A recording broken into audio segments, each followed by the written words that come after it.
Hello, welcome to Big Crone Energy. I'm Angela, and this came in the mail today. I saw it on Fairlight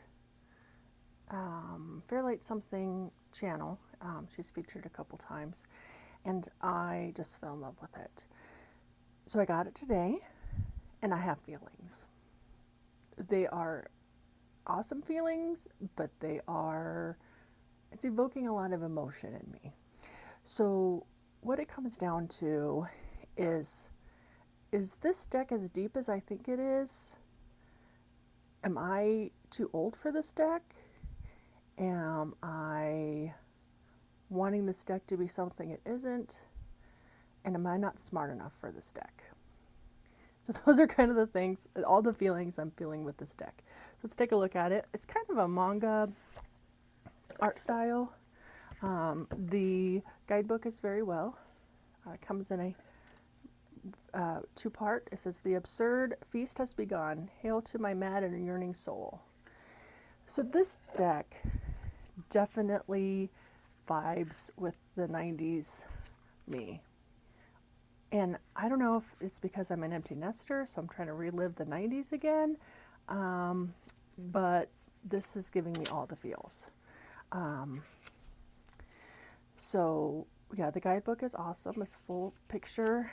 And then the write-ups are really fascinating. We will pick one at the end and kind of see what it says. So, cardstock is okay. Make sure I get them all out. I don't know about the lighting. I tried to make the lighting better, not so glary. This is the red edition, so it's got the shiny red foiling. And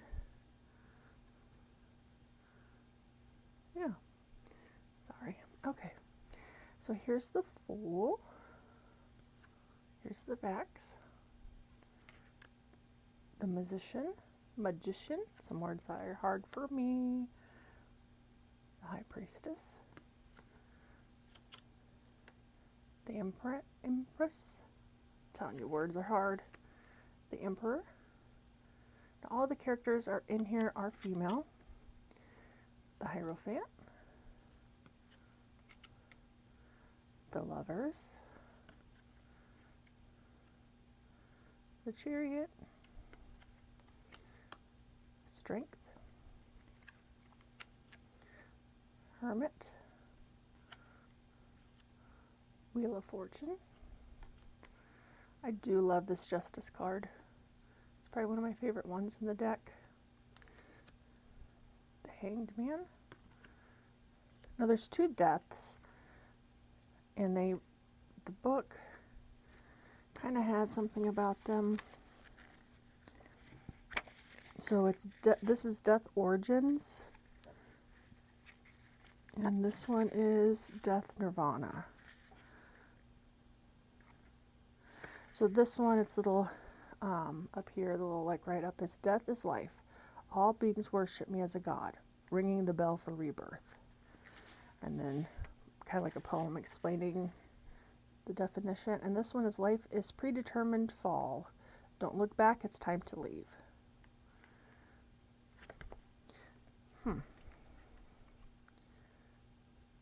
I am not a fan of having more than one, so I'm going to leave this one in there. Temperance. The devil.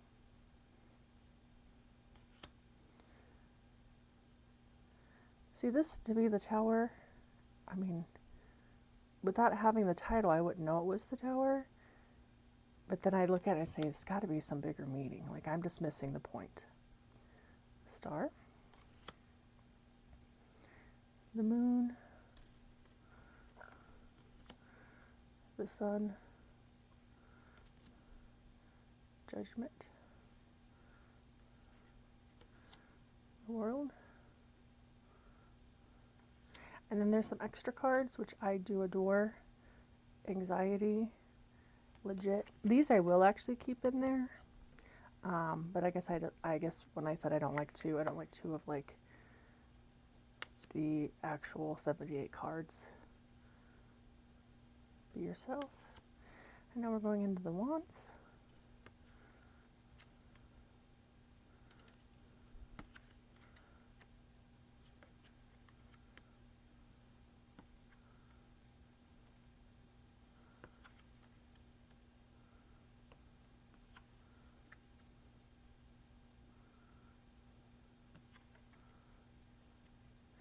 I don't know if these are all the same. I have a feeling these aren't the same artist doing all these panels, because some of them are very different in style. Let's see if the book says. This is designed by WOH Studios.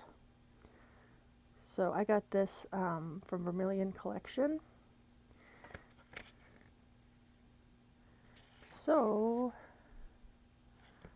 I don't know, but that's my guess. Because if you look at this one versus this one, very different stylistically.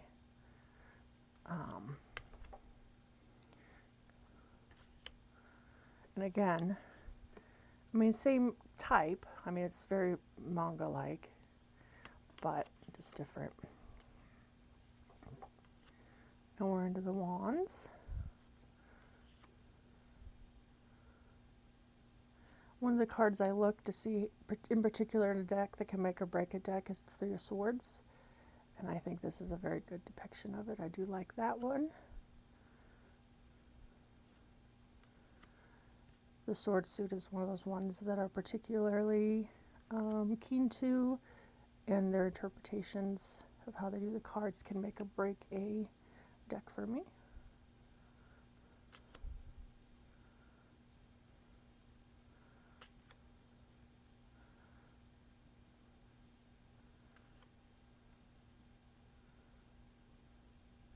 I think this is a very unique, because usually we see the 10 swords in the back and then bleeding out. But this is, I don't know, evokes something different.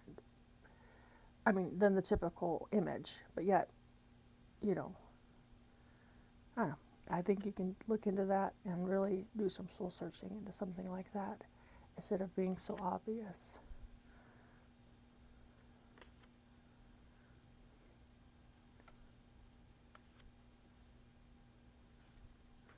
Now we're into the cups.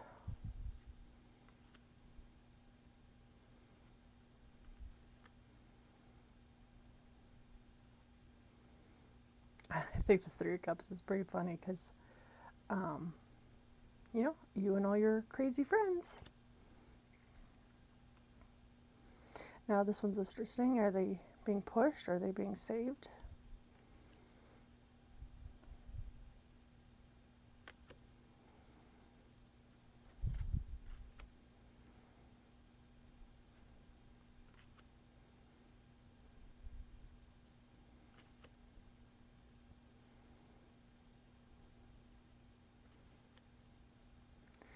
I mean, Ten of Cups.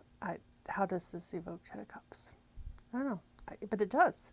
I don't know. It just does. I don't have the words to express how it does.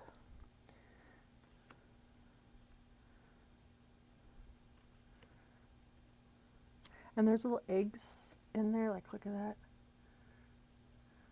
And the tattoo. I like that.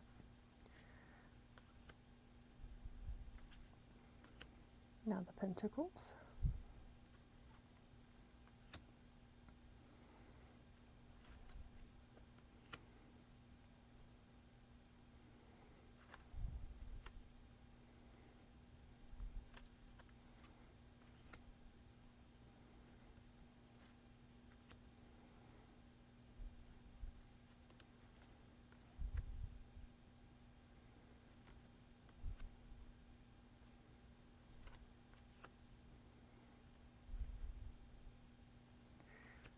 And the Ten of Pentacles.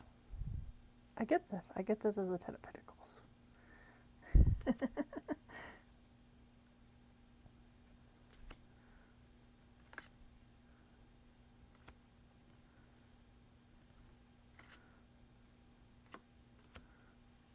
Okay.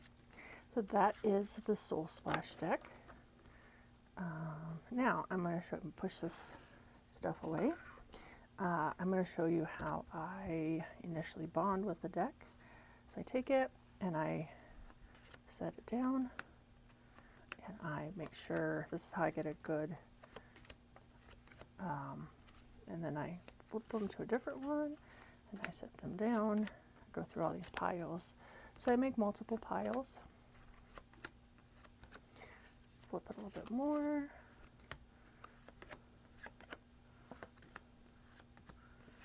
And I go through this.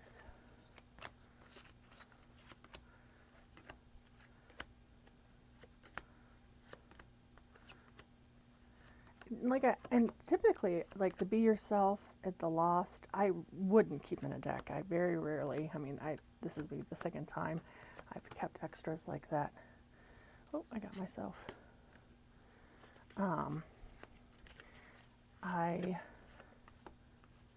But this deck just, it just fits this deck, and I just want to keep them in.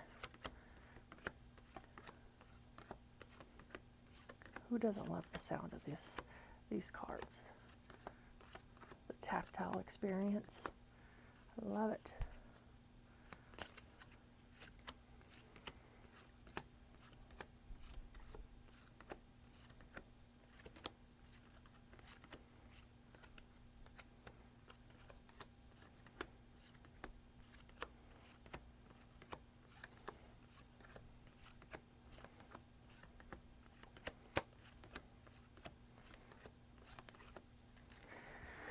And I pick them up.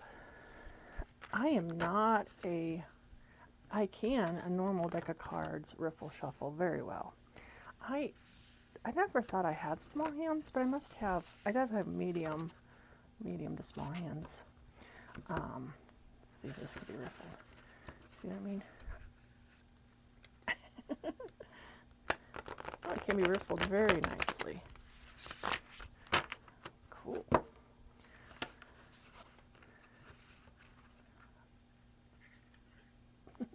Yes, it is like that. The struggle bus for me every time.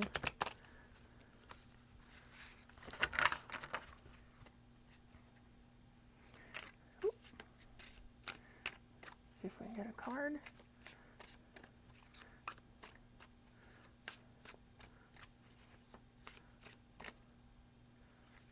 Oh, we got one of the off-brand cards. So I am also going to pick a normal card. Okay, Queen of Cups and Anxiety. So anxiety, it says in the book,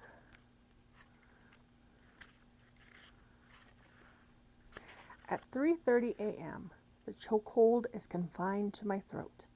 All I see is distorted, absurd play. So that's this portion of it. And then down here it says, emerging from the dark corridor has exhausted all energy, only to find nightmare still clinging relentlessly. Mental strain has reached its limit, pressing heavily, transforming anxiety into tangible shadows. Only by clenching fists and firming inner resolve can one break free. Without finding the cure, endless nights of twisted dreams and suffering await. See, it's deep to me. But is it? I don't know. But I think it's deep, and I accept that. But anyway, it does totally place on the emo before emo was cool, 90s girl in me. So, Queen of Cups says, for the world's love, I will give everything. Oh, that totally reads right. With hands and cheeks soaked, the Queen of Cups shows the effect of water on her. Her long sleeves and fur imply a quiet, resolved nature. She is attentive, willing to give herself, viewing problems from various angles, emotional and imaginative. She embodies creativity. I do. That does align with what I believe in for that card. So anyway, let me know. Do you have this? Are you interested in it?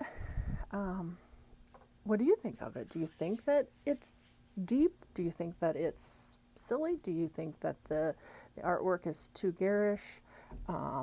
Any of those things. I'd love to hear your feedback. Just leave them below and subscribe, like, all those good stuff. I know tarot, I'm not doing this for all that stuff, but it is nice. It is nice. I will not lie. So thank you for joining, and I hope you have a blessed day. Bye.